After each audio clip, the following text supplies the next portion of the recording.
Hello and welcome guys. দেখুন আজকে একটা ভালো লাগবে রেসিপিটা আশা করি আপনাদের। তা প্রথম থেকে শেষ পর্যন্ত না দেখলে বুঝতে পারবেন না। যাই হোক, বলতে বলতে জিনিসগুলো দেওয়া হয়ে যাচ্ছে।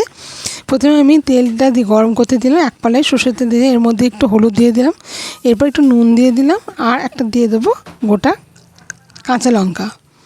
তো এটা একটু নাড়াচাড়া করে নিয়ে তারপর আমি পেস্টটা আগে দিয়ে দেবো। এই পেস্টের মধ্যে আছে 2 রকম সর্ষে আর কাঁচা লঙ্কা আর একটু সামান্য টমেটো, এটা দিয়ে পেস্টটা তৈরি।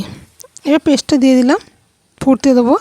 এবার মাছগুলোকে দেখুন আগে থাকতে ভেজে রেখেছিলাম, এবার মাছগুলোকেও দিয়ে দেবো। দিয়ে এবার আমি শুধু এটা পিসগুলোই করবো আজকে।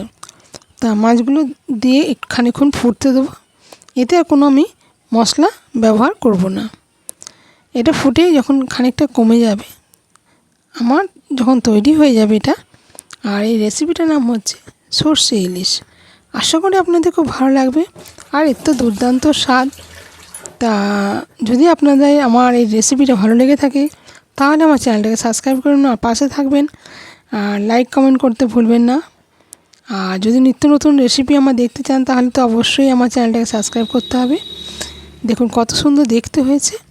আমি এবার এটাকে একটুখানি এরকম গামাকাই রেখে দেবো, কারণ এই দিয়ে তো ভাত খাওয়া হয়ে যাবে, আর তো অন্য কিছু লাগবে না। গরম ভাতের সঙ্গে তো দুর্দান্ত, রুটি পরোটার সঙ্গেও তবু খাওয়া যায়, রুটির সঙ্গেও খাওয়া যায়, কিন্তু